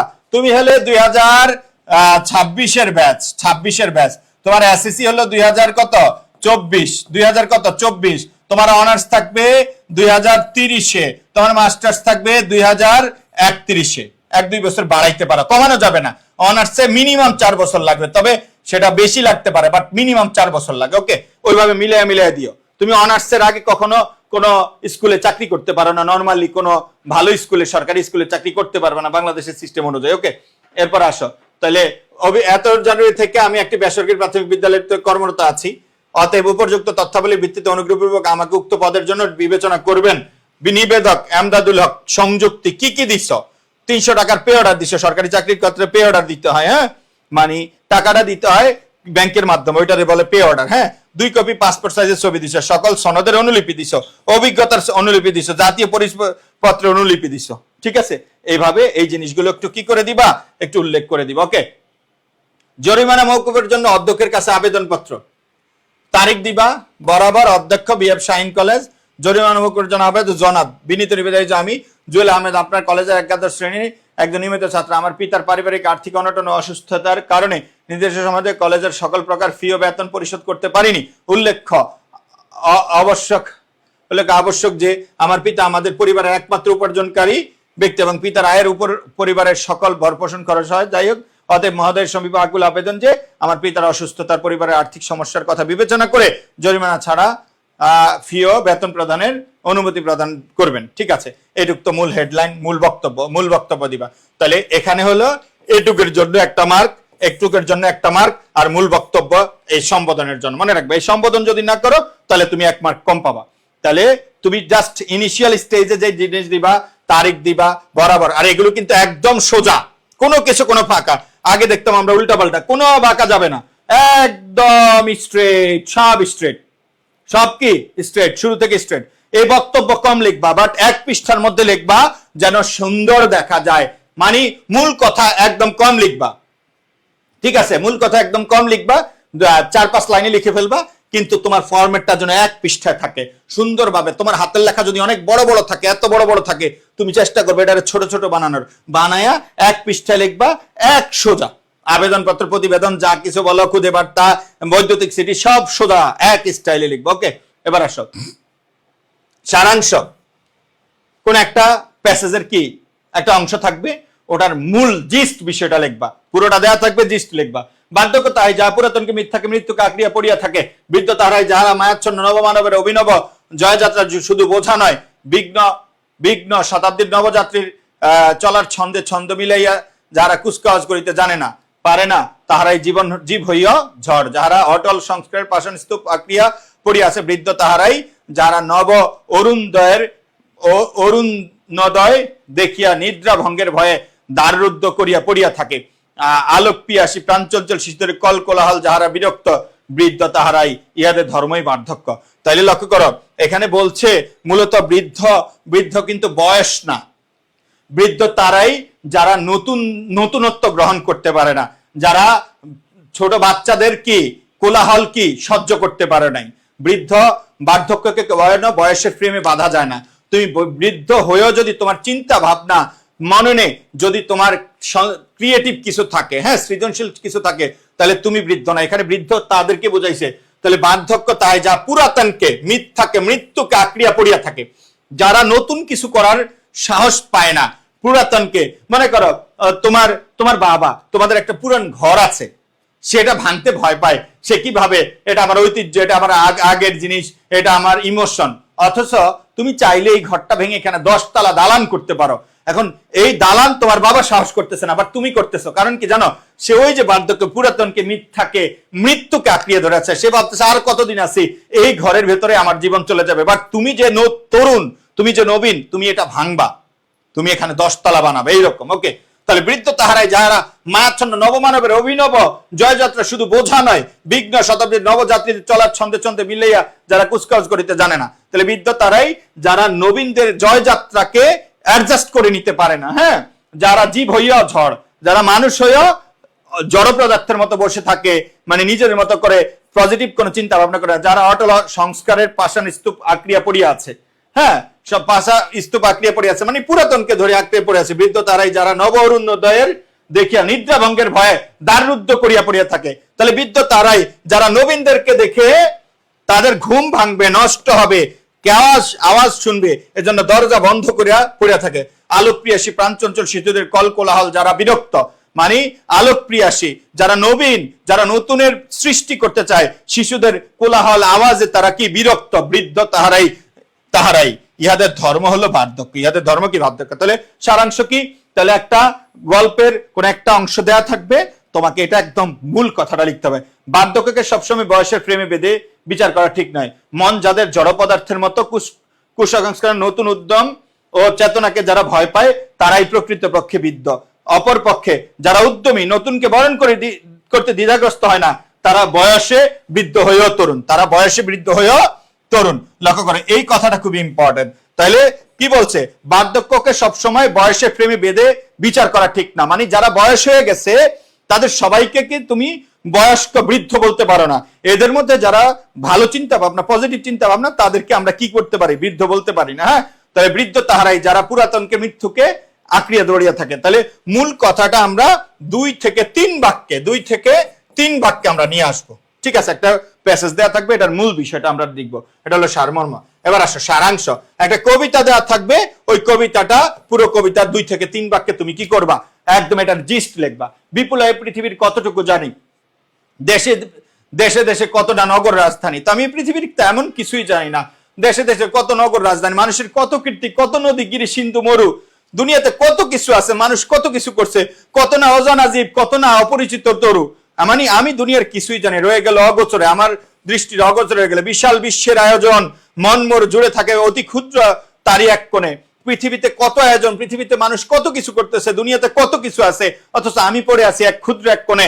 সে খুবই পরিগ্রন্থ ভ্রমণ বৃত্তান্ত আছে যাহা, সে মানে এই পৃথিবীর কোথাও আমি ভ্রমণ করতে পারি, আমি দুনিয়ার সব জায়গায় তো যেতে পারি না, আমার দুনিয়ার সবকিছু জানা অসম্ভব। ঠিক আছে, তো এই জন্য আমি দুনিয়াকে জানার জন্য কি পড়ি? ভ্রমণ বৃত্তান্ত যা আছে অক্ষয় উৎসাহে, যেটা পাই চিত্রময়ী বর্ণনার বাণী কুড়াইয়া আনি। মানে যেখানে আমি নতুন কিছু পাই, নতুন কোনো গল্প পাই, নতুন কোনো বই পাই, নতুন কিছু জানার সুযোগ পাই, আমি সেটাই পড়ি, কারণ পৃথিবীতে অনেক কিছু আছে। তাহলে এটা হলো মূল কবিতা। হ্যাঁ, সারমর্ম। প্রতিটি মানুষই বিশাল বিশ্বের জীবন প্রবাহের অংশীদার, তা সত্ত্বেও এই পৃথিবীর বেশিরভাগই তার অগোচরে থেকে যায়। মহাপৃথিবীর সমস্ত কর্মকাণ্ডের সঙ্গে পরিচিত হওয়া একক মানুষের পক্ষে দুঃসাধ্য, অথচ অজানাকে চেনার, অজানাকে জানার আগ্রহ তার অসীম।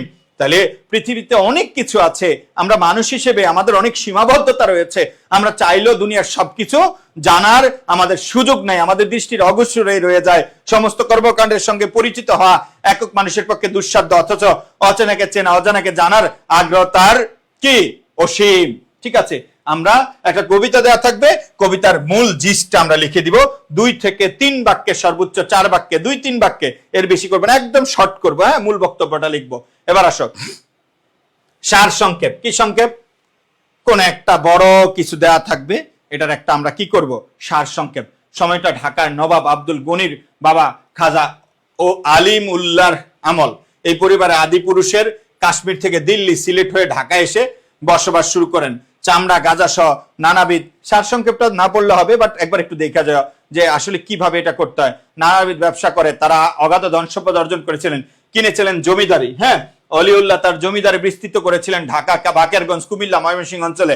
1835 সালে ফরাসি কুঠিয়ালদের কাছ থেকে এখানকার অতি পরিচিত আহসান মঞ্জিলটি কিনে নেন। আহসান মঞ্জিলটি কি করেন? কিনে নেয়। শুধু ঢাকায় নয়, পুরো পূর্ববঙ্গের একজন ধনাঢ্য ব্যক্তি ছিলেন আলিমুল্লাহ। হ্যাঁ, তাহলে নবাব আব্দুল গনির বাবা খাজা আলিমুল্লাহর আমল। হ্যাঁ, নবাব আব্দুল গনি। হ্যাঁ, এবার আসো, তাহলে আহসান মঞ্জুর অর্থবিত্তে সমৃদ্ধ হয়ে উঠলেও সামাজিক অভিজাত্যের তার অবস্থান তখন অনেক নিচে। একসময় আলিমুল্লাহর অভিজাতদের কাতারে নাম লেখানোর জন্য হ্যাঁ আগ্রহ তৈরি হলো। মানুষের টাকা পয়সা হইলে বাংলাদেশে এখন কি করে জানো? টাকা পয়সা হইলে মানুষ দান করে, টাকা পয়সা হইলে মানুষ এখন নির্বাচন করে। হ্যাঁ, এখন নিজের নামটা অভিজাতের সহিত লেখা। ওকে, সেকেন্ড পেপারে বেশি মার্কস তোলা সম্ভব। হ্যাঁ, ফার্স্ট পেপারে তুলনা। ওকে, এবার আমরা যেহেতু এটা, এবার আসো, তার এখন ইচ্ছা হয়েছে তার নামটা অভিজাত শ্রেণীর কাতারে লেখা। হ্যাঁ, একসময় অভিজাতদের কাতারে নাম লেখানোর জন্য আগ্রহ তৈরি হলো। অভিজাত হওয়ার নেশা থেকে কেনা শুরু করলেন নানা রত্নরাজি। ক্রয়ের মূল উৎস ছিল সে সময়ের ক্ষয়িষ্ণু অভিজাত পরিবারগুলো আভিজাত্য বাড়ানোর জন্য আলিমুল্লাহ জুড়ি গাড়ি কিনেছিলেন। কি করেছিলেন? জুড়ি গাড়ি, ঐতিহ্যবাহী কিছু জিনিস। ঘোড়দৌড় আয়োজন করতেন। কি ঘোড়দৌড় আয়োজন করতেন? বিশেষ ভোজ আয়োজন করতেন, জলসার আয়োজন করতেন। হ্যাঁ, তার আভিজাত্য বাড়ার জন্য। মানে সে অনেক টাকা পয়সার মালিক হয়ে গেছে, এখন সে মানুষকে চিনাইতে চায় সে কে। হ্যাঁ, ওকে, তবে পুরনো রত্নরাজি মণিমাণিক্য কেনাই হয়ে উঠেছিল তার মূল নেশা। এই আলিমুল্লাহ 1852 সালে সংগ্রহ করেছিলেন বিখ্যাত হীরা দরিয়াই নূর। হ্যাঁ, ব্রিটিশ আমলে ঢাকায় এসে নবাবের সৌজন্যে অনেক বিশিষ্টজন দরিয়াই নূর দেখতে পেয়েছেন। হ্যাঁ, এবার আসো, 1887 সালের 6 জানুয়ারি ভাইসরয় লর্ড ডাফরিন তার স্ত্রীকে নিয়ে কলকাতার নবাবদের বালিগঞ্জ প্রাসাদে গিয়ে এই হীরকটি দেখেছিলেন। লেডি ডাফরিন তার বইয়ে লিখেছিলেন, নবাব সাহেব তার কিছু জুয়েলারি আমাদের দেখালেন, সেগুলোর মধ্যে কোহিনুরের বোন হিসেবে পরিচিত দরিয়াই নূর ছিল। হ্যাঁ, প্রখ্যাত অলংকার ব্যবসায়ী প্রতিষ্ঠান হ্যামিংটন অ্যান্ড কোম্পানি কে দিয়ে নবাব আহসানুল্লাহ তার সংগ্রহে থাকা উল্লেখযোগ্য 14টি অলংকারের ছবি ও বর্ণনা দিয়ে একটি অ্যালবাম প্রকাশ করেছেন। ব্রিটিশ আমলের এই অ্যালবামটি এখন দুষ্প্রাপ্য। সারসংক্ষেপ বলছে কি, নবাব আলিমুল্লাহ কাশ্মীর থেকে ঢাকায় এসে বসবাস করেন। তিনি 1835 সালে ফরাসি কুঠিয়ালদের কাছ থেকে আহসান মঞ্জিল কিনেন। মূল কথাগুলো, তাহলে সে ঢাকায় আসেন, আহসান মঞ্জিল কিনেন। ঠিক আছে, তার অনেক ধন সম্পদ থাকলেও সামাজিক আভিজাত্য ছিল না, ফলে অভিজাত হওয়ার জন্য তিনি জুড়ি গাড়ি কেনেন। এছাড়া ঘোড়ার দৌড় আয়োজন করেন, ভোজ জলসার আয়োজন করেন। তবে পুরনো রত্নরাজি ও মণিমাণিক্য কেনাই ছিল তার মূল নেশা। আলিমুল্লাহ 1852 সালে সংগ্রহ করেছিলেন বিখ্যাত হীরা দরিয়াই নূর। তিনি ছিলেন একজন বিশিষ্ট সংগ্রাহক। দ্যাট মিনস আমরা সারসংক্ষেপটা কি, পুরো জায়গা থেকে পুরো গল্পটা পড়বো, গল্পটা পড়ে এর মূল যে জিনিসটা সেটা আমরা সারসংক্ষেপে নিয়ে আসবে। এটা ওয়ান কাইন্ড অফ আমরা বলতে পারি, আমরা ওই যে আমরা সামারি বলতে পারি। হ্যাঁ, আমরা ওই যে সারাংশ, সারমর্ম, ওই রকম আর কি একটা গল্পের মূল জিনিসটা আমরা এখানে মূল জিনিসগুলো উল্লেখ করব। এখানে মনে হয় যদি সারসংক্ষেপের 5-6 লাইনের বেশি না। ঠিক আছে, এটা অত ইম্পর্টেন্ট না। এবার আসো, এখানে আসো, তাহলে এটা আমরা যদি কি বলি, তাহলে সারসংক্ষেপ এভাবে ভূমিকা লক্ষ্য করো, এই যে 3 পার্টটা ছিল না সারসংক্ষেপ, এইটুক জিনিসটা আমরা এইভাবে লিখতে পারি। নবাব আলিমুল্লাহ কাশ্মীর থেকে ঢাকায় এসে বসবাস করেন। তিনি 1835 সালে ফরাসি কুঠিয়ালদের কাছ থেকে আহসান মঞ্জিল কিনেন। মূল বক্তব্য, তার অনেক ধন সম্পদ থাকলেও সামাজিক আভিজাত্য ছিল না, ফলে অভিজাত হওয়ার জন্য তিনি জুড়ি গাড়ি কেনেন। এছাড়া ঘোড়দৌড় আয়োজন করেন, ভোজ ও জলসার আয়োজন করেন। তবে পুরনো রত্নরাজি মণিমাণিক্য ছিল তার মূল নেশা। আলিমুল্লাহ এত সালে কি হীরা দরিয়াই নূর সংগ্রহ উপসার, তিনি ছিলেন একজন বিশিষ্ট সংগ্রাহক। এটা আমরা ভূমিকা, মূল বক্তব্য, উপসংহার, এইভাবে আমরা এটা চিন্তা করতে পারি। ওকে, ঠিক আছে। তারপর আসো আসল আলোচনায় আসি। এতক্ষণ আমরা দেখাইলাম কোনগুলো ছিল, এবার একটু ভাইয়ের সাথে একটু টাইম দাও। হ্যাঁ, আমরা পারিভাষিক শব্দ, আমরা অনেক সময় অনুবাদগুলো নিয়ে অনুবাদের চেয়ে আমরা পারিভাষিক শব্দটা গুরুত্ব দিই। হ্যাঁ, ওথ অর্থ কি? শপথ। সবাই ভাইয়ের সাথে একটু বড়, এটা নিয়ে অনেকে টেনশন আছে। গতকালকে দেখলাম আমি বড় ক্লাসের নিচে অনেকে কমেন্ট করেছো। হ্যাঁ, এগুলো একটু মাথায় রাখো সবাই। এমবার্গো অবরোধ, নিষেধাজ্ঞা। বায়োগ্রাফি জীবনী, বায়োগ্রাফি কি? জীবনী। নিউট্রিশন পুষ্টি। এজেন্ডা আলোচ্যসূচি, ভেরি ভেরি ইম্পর্টেন্ট, আসবে। হ্যাঁ, বায়োডাটা জীবন বৃত্তান্ত, এটা জানো। র্যাঙ্ক পদমর্যাদা, পদবি, জানো। মিউজিয়াম জাদুঘর। Cold war স্নায়ুযুদ্ধ। বেল জামিন, এটা ইম্পর্টেন্ট। হ্যাঁ, এমবার্গো ইম্পর্টেন্ট, ওথ ইম্পর্টেন্ট। ওকে, তারপর এগুলো ভাইয়ের সাথে একবার একটু পড়া। অ্যাটেস্টেশন, ভেরি ভেরি ইম্পর্টেন্ট, সত্যায়ন, হ্যাঁ, লিজেন্ড, হ্যাঁ, বা লেজেন্ড, যেভাবে বলো, লিজেন্ড, কিংবদন্তি। ওকে, ফাইন, ফাইন জরিমানা। আমরা বলি এই যে গাড়ি চালাই না আমরা, ফাইন, আমরা বলি আমাদের মামলা দিছে, আমাদের কি দিছে, মামলা দিছে। আর বিদেশে বলে আমার কি হয়েছে, ফাইন হয়েছে। মাল একটাই, গরিব দেশে কয় মামলা, আমরা কই ফাইন। ওকে, সরি, বড় লোকরা কয় ফাইন। তাহলে গাড়ি চালাইলে বড় হইলে যখন বড় হবা, বাড়ি গাড়ি কিনবা, তখন এটার সাথে পরিচিত হবে। হ্যাঁ, তাহলে ফাইন মানে কি, জরিমানা। আবার ফাইন মানে সুন্দর দিয়ে দিও না, বলো ফাইন মানে কি দিয়ে দিও না, সুন্দর দিয়ে না। ব্যালট, ব্যালট, ব্যালট, ভোটপত্র। হ্যাঁ, গ্লোবাল, বৈশ্বিক, বিশ্বজনীন, বৈশ্বিক দিবা, গ্লোবাল এটা দেওয়ার দরকার নাই। হ্যাঁ, বিশ্বজনীন। Urban, very very important. Urban মানে নগর, শহরে, আরবান। ডায়ালেক্ট, উপভাষা, এটা পরীক্ষা আসতে পারে। ডায়ালেক্ট মানে উপভাষা। প্রিপেড, আগাম প্রদত্ত, পূর্ব প্রদত্ত। প্রিপেড কার্ড, প্রিপেড, প্রিপেড, হ্যাঁ, মানে আগেই তুমি মালটারে পেড করে দিছো। আর পোস্টপেড মানে পরে দিবা, হ্যাঁ, পরে প্রদত্ত, হ্যাঁ, পরে প্রদত্ত। ডিপ্লোম্যাটিক, কূটনৈতিক, ডিপ্লোম্যাটিক, কূটনৈতিক। সিভিল ওয়ার, গৃহযুদ্ধ। তাহলে সিভিল ওয়ার মানে কি, সিভিল ওয়ার গৃহযুদ্ধ, গৃহযুদ্ধ,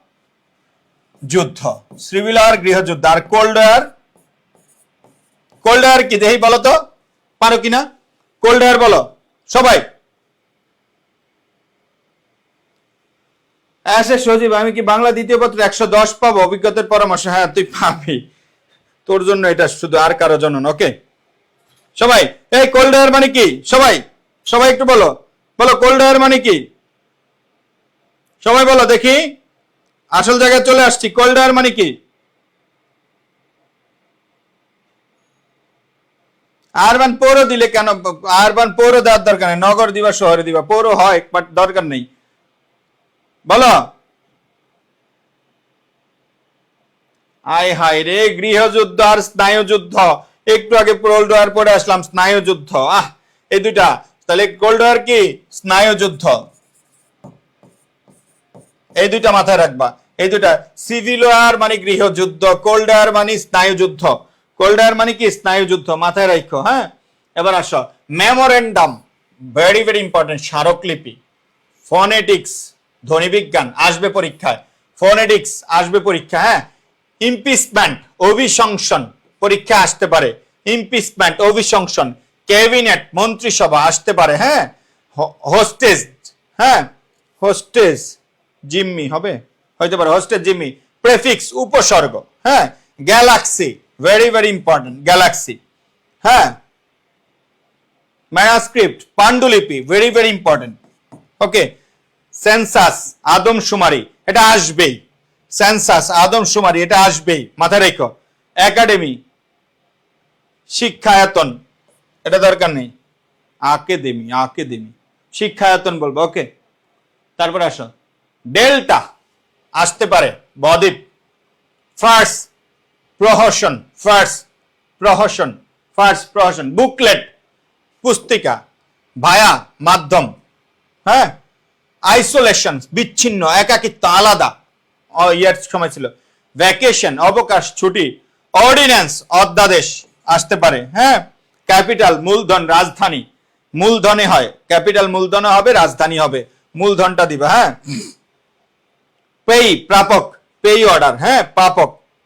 ডায়নামিক, গতিশীল, এগুলো খুবই ইম্পর্টেন্ট, ভাইয়ের সাথে একবার পড়বা। কলোনি, উপনিবেশ, কলোনি, উপনিবেশ আসতে পারে। ডেসিমাল, দশমিক। পাবলিক অপিনিয়ন, জনমত। রেজিস্ট্রেশন, নিবন্ধন, রেজিস্ট্রেশন মানে কি, নিবন্ধন। নিউজ বোর্ড, সংবাদ ফলক। হ্যাঁ, তারপর আসো কোড, কোড সংকেত বিধি। রিলেশনশিপ, সম্পর্ক, এটা তো পারবা। ফান্ডামেন্টাল, মৌলিক। মিথ, পৌরাণিক কাহিনী, উপকথা, মিথ। পাবলিক ওয়ার্কস, গণপূর্ত, এটা একটু কঠিন। পাবলিক ওয়ার্কস, হ্যাঁ, গণপূর্ত, public works. PWD, public works department. হ্যাঁ, গণপূর্ত বিভাগ, পিডাব্লিউডি। যত দুর্নীতি হয় এই জায়গায় হয়। হ্যাঁ, পিডাব্লিউডি, বাংলাদেশে 80% দুর্নীতি হয় এখানে। হ্যাঁ, এই যে পাসপোর্ট অফিসে হয়, বিআরটিতে হয়, পিডাব্লিউডিতে হয় সবচেয়ে বড় বড়। হ্যাঁ, এলজি মন্ত্রণালয়তে হয় বড় বড়। পাবলিক ওয়ার্কস, গণপূর্ত। ওকে, ব্র্যান্ড, মার্কা, পণ্য মুদ্রা। টোকেন, প্রতীক, সেটেলমেন্ট, নিষ্পত্তি, অ্যাসেট, পরিসম্পদ, খলিশন, ষড়যন্ত্র, অ্যাবরিজিনাল, আদিবাসী পরীক্ষা আসতে পারে, হ্যাঁ। পিকনিক, বনভোজন, রেজিমেন্ট, সৈন্যদল আসতে পারে, হ্যাঁ। ভায়োলেশন, কোনো কিছু তুমি ভাঙবা, অতিক্রম করবা। ইউনিয়ন, সংঘ, মিলন, ইউনিয়ন, হ্যাঁ। ইনিশিয়াল, প্রারম্ভিক, পরীক্ষা আসতে পারে। ইন্টারপ্রিটার, দোভাষী, পরীক্ষা আসতে পারে। ইন্টারপ্রিটার খুবই ইম্পর্টেন্ট। ইনিশিয়াল, প্রারম্ভিক, হ্যাঁ। সারপ্লাস মানে এক্সট্রা, উদ্বৃত্ত। অটোবায়োগ্রাফি, আত্মজীবনী। এপিটাফ, সমাধিলিপি, খুবই কঠিন জিনিস। দেখো, এপিটাফ, সমাধি। ফাইন আর্টস, চারুকলা। ডিলেম্মা, উভয় সংকট, মানে তুমি একটা বিপদে পড়ছো, উভয় এদিকে যাইতে পারছো না ওইদিকে। হসপিটালিটি, আতিথেয়তা। গ্রিন রুম, সাজঘর। হ্যান্ডবিল, প্রচারপত্র। এগুলো একটু দেখো, এগুলো ইম্পর্টেন্ট, হ্যাঁ। লাইট ইয়ার, আলোকবর্ষ। মেথড, পদ্ধতি। অকুপেশন, পেশা। রেসিজম, বর্ণবাদ আসবে, very very important. Racism. Sir, মহোদয়। অ্যাডজর্নমেন্ট, মুলতবি, হ্যাঁ। অ্যাডজর্নমেন্ট, মুলতবি আসতে পারে, হ্যাঁ, আসতে পারে। বেসিন, অববাহিকা। বেসিন, অববাহিকা। ট্রায়াল, বিচার। ট্রায়াল রুম, হ্যাঁ। তুমি একটা জামা কিনা ট্রায়াল দিছো, এটা হইতে পারে। আবার বিচারে যে ট্রায়াল হয়, বিচার, হ্যাঁ, এটা আসতে পারে, ওকে। কমোডিটি, পণ্য আসতে পারে। ফকলোর, লোকসঙ্গীত আসতে পারে, হ্যাঁ। লেফটিস্ট, বামপন্থী। লেফটিস্ট, বামপন্থী।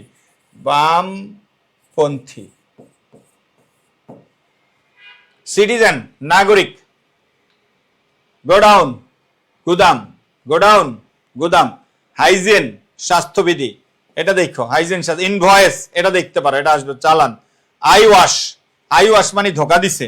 ফলো আপ মানে অনুক্রমণ, মানে আবার আসবে, হ্যাঁ। স্যাটায়ার, ব্যঙ্গ রচনা, এটা পরীক্ষা আসতে পারে। ইউনিফর্ম, উর্দি। ক্যালেন্ডার, বর্ষপঞ্জি, এটা তো পারবা, বর্ষপঞ্জি, ওকে। মিনারেল, খনিজ। ট্রিটি মানে চুক্তি আসতে পারে। স্কাল, করটি।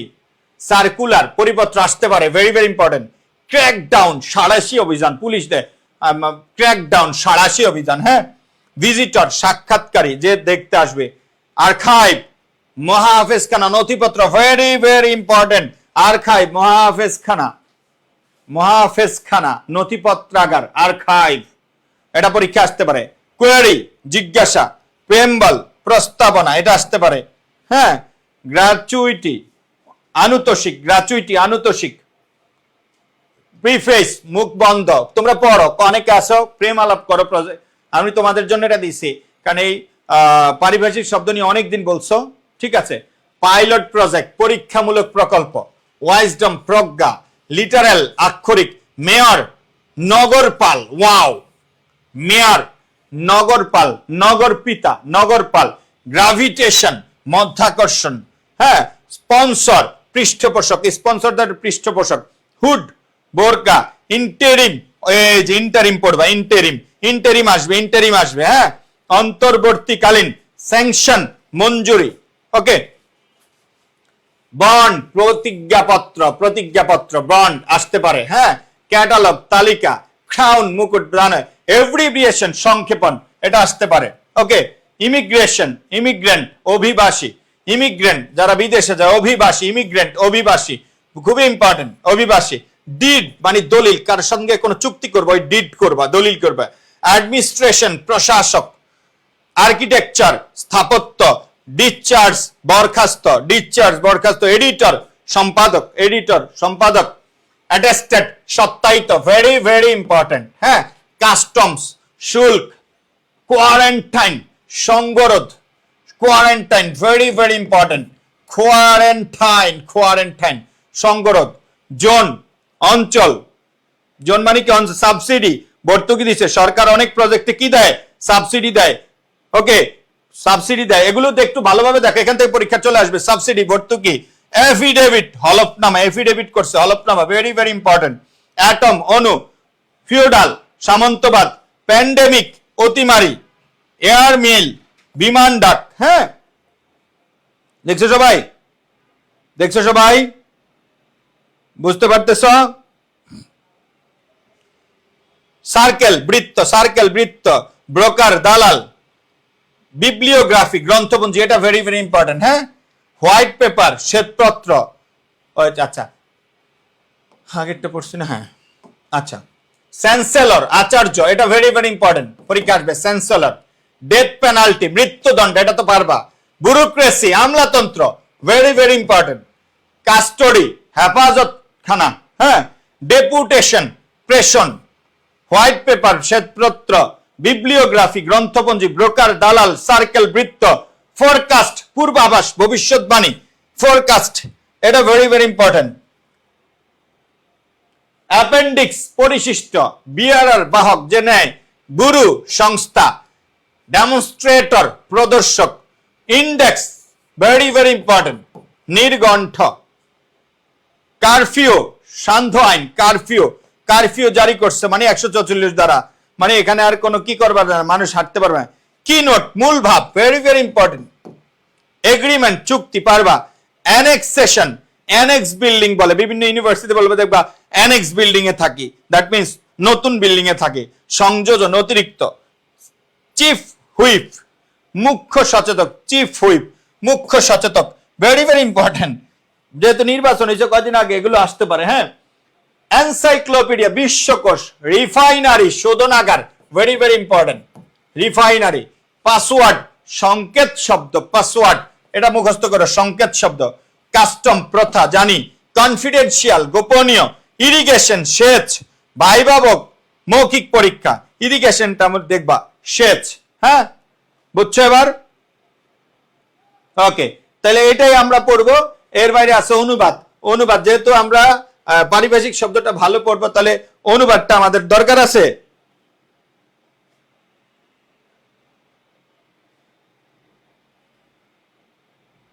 ওকে, তাহলে the aim of education is to make a man fully fit for himself. শিক্ষার উদ্দেশ্য হলো একজন মানুষকে নিজের মতো করে যোগ্য করে তোলা। হ্যাঁ, a newspaper is a storehouse of knowledge, a newspaper is a storehouse of knowledge. সংবাদপত্র হলো জ্ঞানের ভান্ডার, সংবাদপত্র হলো জ্ঞানের ভান্ডার। অনুবাদ যারা পড়বা না তাদের তো এটা বাদ দিয়ে দিবা। A newspaper is a storehouse of knowledge, তাহলে সংবাদপত্র হলো জ্ঞানের ভান্ডার। A good teacher is one of the most important people in any country. তাহলে একজন ভালো শিক্ষক যে কোনো দেশের অন্যতম গুরুত্বপূর্ণ ব্যক্তি। এ good teacher is one of the most important person, খুবই গুরুত্বপূর্ণ ব্যক্তি ইন এনি কান্ট্রি, যে কোনো দেশের জন্য। তাইলে একজন ভালো শিক্ষক যে কোনো দেশের জন্য গুরুত্বপূর্ণ ব্যক্তি। Trees are our friends, they help us in different wedge.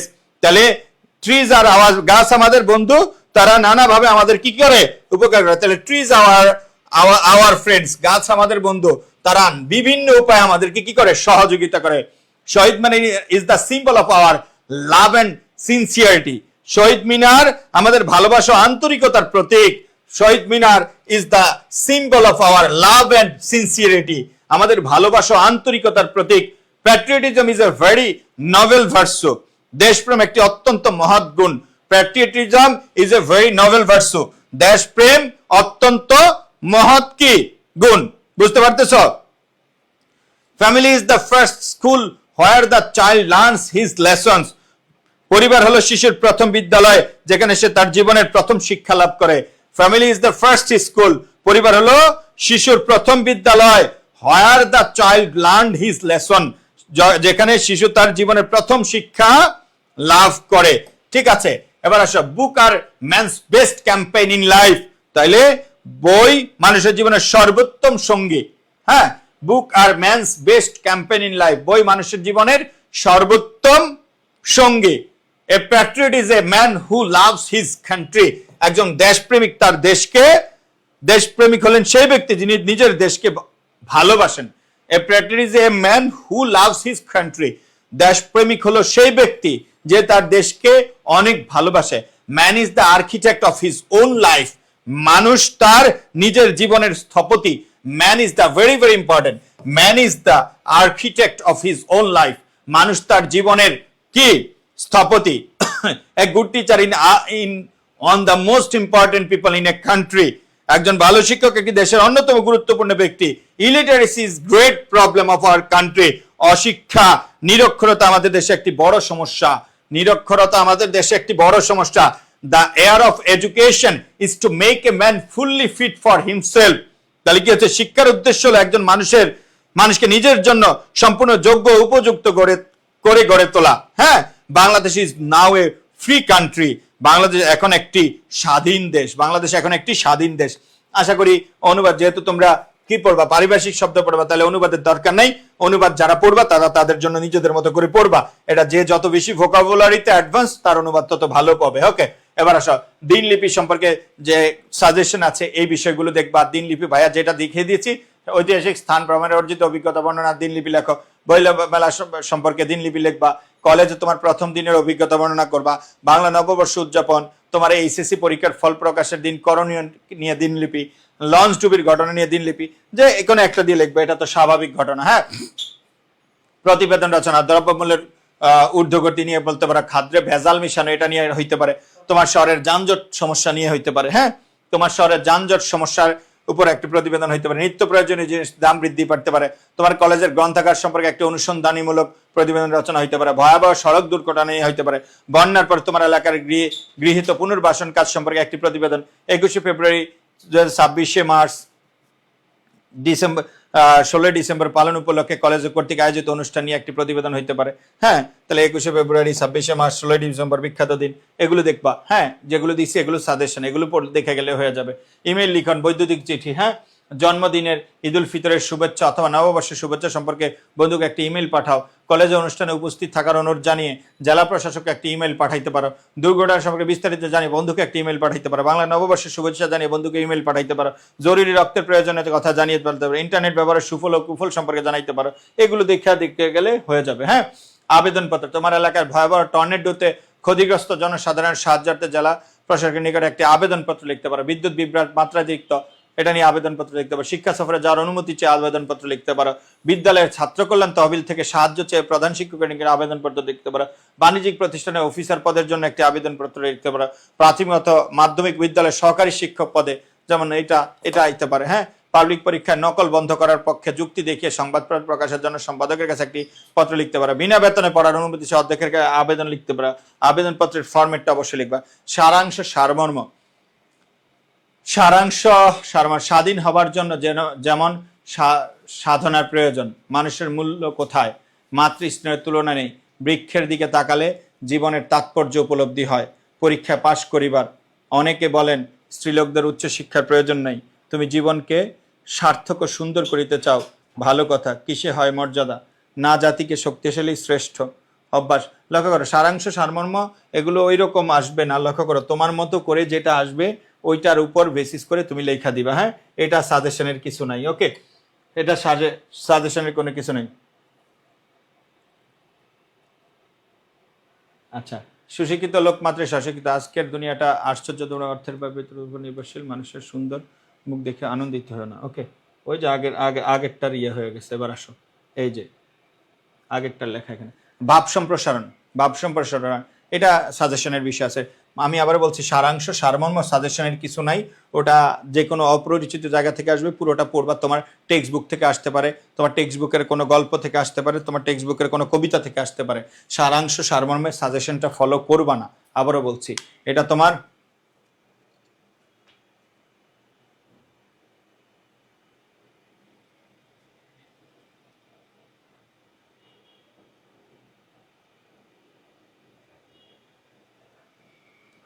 ওকে। এবার আসো, কি যেন বললাম,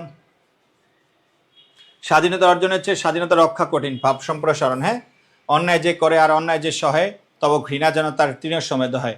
ওকে, ভাব সম্প্রসারণ। ওকে, জীবনে প্রেম করে যেই জন সে বিচ্ছে ঈশ্বর, পরের উপকার নাই যার মন, কে বলে মানুষ তারে, দুর্জন বিদ্বান হলেও পরিচর্যা, স্বশিক্ষিত লোক মাত্রই সুশিক্ষিত, কীর্তিমানের মৃত্যু নাই, ক্ষুধার রাজ্যে পৃথিবী গদ্যময়। ওকে, ওকে, কীর্তিমানের মৃত্যু নাই। তাহলে আমরা কি বলেছি? আমরা বললাম সারাংশ, সারমর্মের কোন কি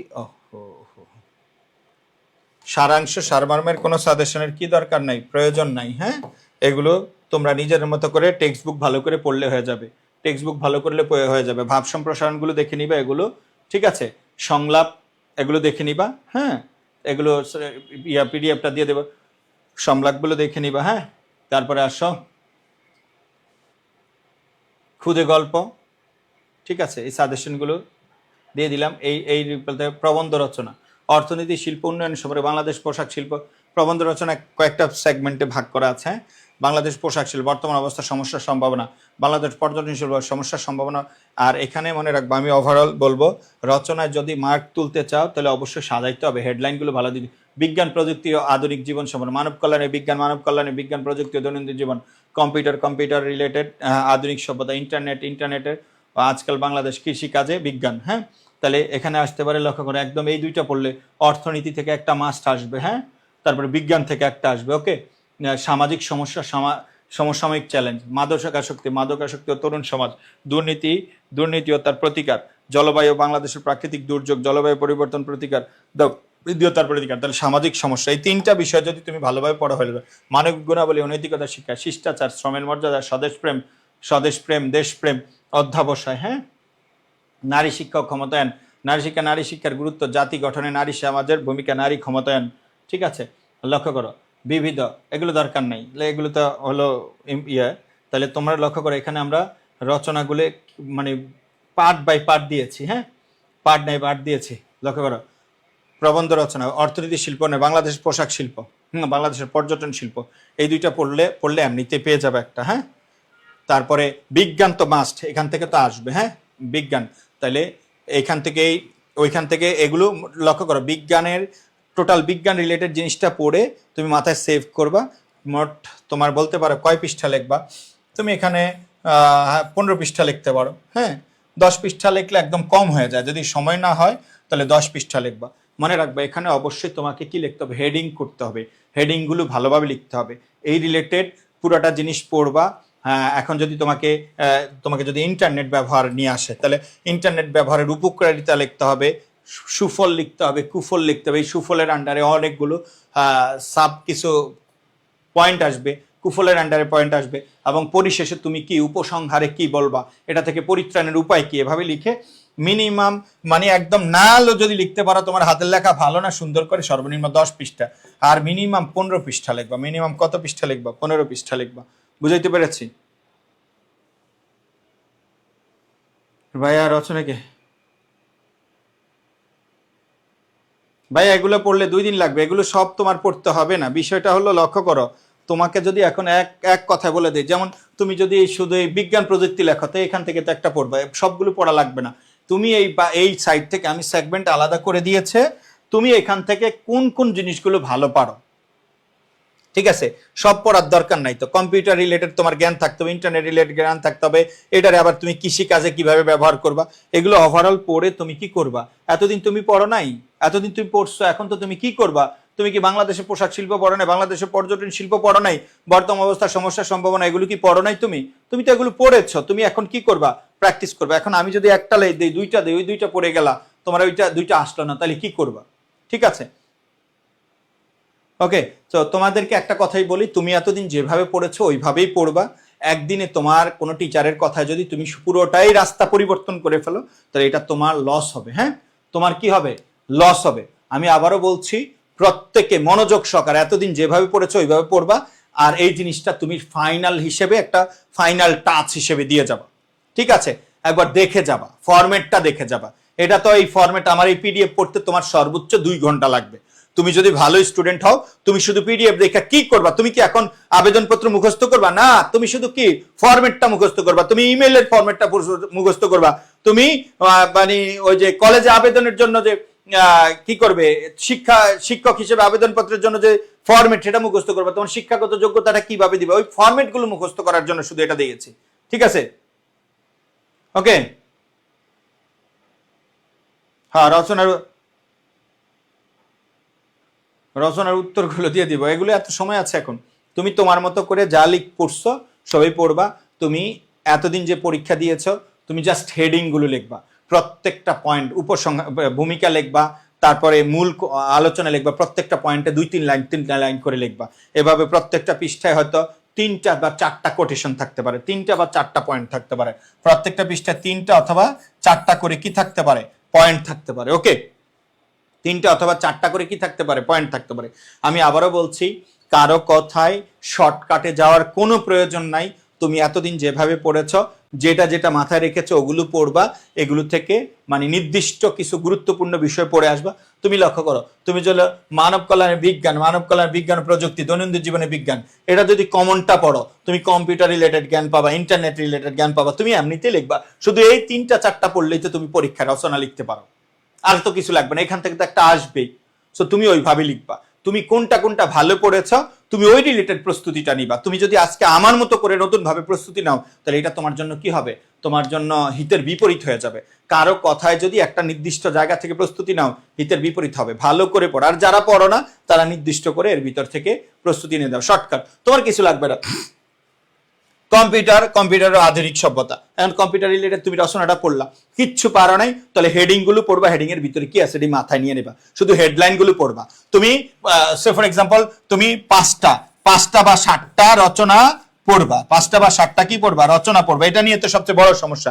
পড়ে কি করবা, ওই 5টা 7টার পুরো সব পড়বা না, 5 পৃষ্ঠায় ভূমিকা এবং কোটেশন সবগুলো সাব পয়েন্ট গুলো শুধু লিখবো। এই পয়েন্ট গুলো মুখস্থ করে যাও, আর কিছু করা লাগবে না। শুধু যা আসবে এই পয়েন্টের আন্ডারে তুমি লিখে আসবা। পরীক্ষার হলে এত টাইম পাবা না দুনিয়ার সব লেখার, পয়েন্টগুলো লিখবা, পয়েন্টের আন্ডারে কি বলছো ওই রিলেটেড 2-4 লাইন লিখে ফেলবা, ঠিক আছে? সো ওকে, আচ্ছা, পিডিএফটা আমরা এখনই এই মুহূর্তে দিয়ে দেওয়া ট্রাই করব আমরা আমাদের ইয়ার মধ্যে, ঠিক আছে? আমরা আমাদের পেজে পোস্ট দিয়ে পেজের কমেন্টে পিডিএফ অ্যাটাচ করে দিব, ঠিক আছে? সবাই সময় নষ্ট না করি, সবাই বেশি বেশি পড়াশোনা করো, শর্টকাটে যাওয়ার কোনো প্রয়োজন নাই। আমি আবারও বলছি, তুমি নির্মিতি ভাইয়া যে ফরম্যাট দেখাইছি, ফরম্যাট মুখস্থ করবা, আর এখানে ভাব সম্প্রসারণ বলো, রচনামূলক প্রশ্ন বলো, এগুলো সব কি করবা, এগুলো সব পয়েন্ট গুলো মুখস্থ করে নিবা এই মুহূর্তে। আর যারা আগে পড়াশোনা করেছো তারা তো ভালো করেছো। হ্যাঁ, আমি আবারও বলি, শর্টকাটে যাবা না, তুমি যেভাবে পড়েছো ওইভাবে পড়ো। এখন যদি কিছু না পড়ো, তাহলে এগুলো দেখে শুধু পয়েন্ট আকারে তুমি খাতায় পয়েন্টগুলো সেট করো, এই পয়েন্টগুলো আমি লিখবো, এই পয়েন্টের আন্ডার 2 লাইন 3 লাইন কি আসে, তুমি শুধু মুখস্থ করবা না কিছু, শুধু পয়েন্টগুলো মুখস্থ করবা। ইন্টারনেট আসলে কি লিখবা, ঠিক আছে?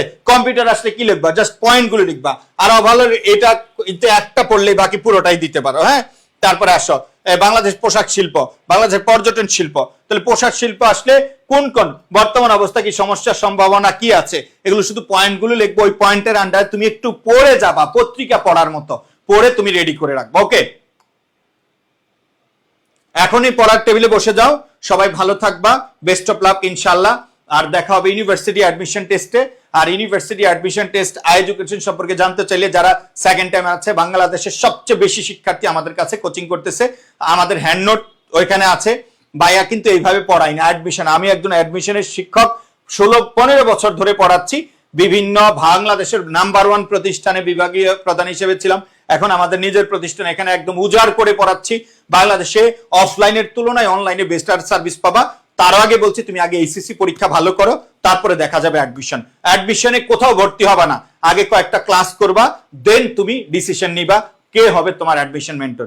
সবাই ভালো থাকবা, সবার প্রতি শুভকামনা থাকবে। এতদিন যা পড়েছো ওইভাবেই পড়বা। ভাইয়া জাস্ট আজকে তোমাকে ফরম্যাটটা দিয়েছি, কিছু না পারলে ওই ফরম্যাট অনুযায়ী যা পারো লিখে দিয়ে আসবা, ঠিক আছে? সবাই ভালো থাকবা, দোয়া করবা। আল্লাহ হাফেজ, আসসালামু আলাইকুম। আমরা এখনই দিয়ে দিচ্ছি পিডিএফটা, 10 মিনিটের মধ্যে পেয়ে যাবো। আমি দেখি অফিসে কেউ আছে কিনা, 1 মিনিট। পিডিএফটা কোথায় দিবে, কারেক্ট কোথায়? আচ্ছা, পিডিএফটা আমি কি দিয়ে তাহলে পেজে একটা পোস্ট দিয়ে দিচ্ছি, দিয়ে দেব এখন। হ্যাঁ, পিডিএফটা 5 মিনিট পরেই তোমরা আমাদের পেজে পোস্ট যাবে, 10 মিনিট পরে তোমরা দেখবে পেজে পোস্ট যাবে, পোস্টের পিডিএফ লিংক যাবে। হ্যাঁ, পিডিএফ অনুযায়ী তোমরা পড়াশোনা করে যাও, দেখে যাও, হয়ে যাবে।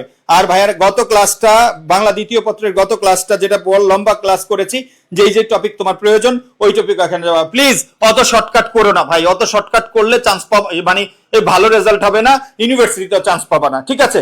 সবাই ভালো থাকবে, ভাইয়ের জন্য দোয়া করবা। দেখা হবে ইউনিভার্সিটি অ্যাডমিশনের ক্লাসে। আর যখনই আসবে ইউনিভার্সিটি অ্যাডমিশন, ইনশাআল্লাহ এডুকেশন বেসড আর বাংলার জন্য আমার বিকল্প বাংলাদেশে আর খুঁজে পাবা না। ইউনিভার্সিটি অ্যাডমিশন টেস্ট ইনশাআল্লাহ এটা প্রমাণ করব, আমি তোমাকে এটা প্রমাণ দিব ইনশাআল্লাহ। আল্লাহ হাফেজ, আসসালামু আলাইকুম। 10 মিনিটের মধ্যে পিডিএফ আপলোড হবে, লিংক দেওয়া হবে পেজে, এডুকেশনের পেজে।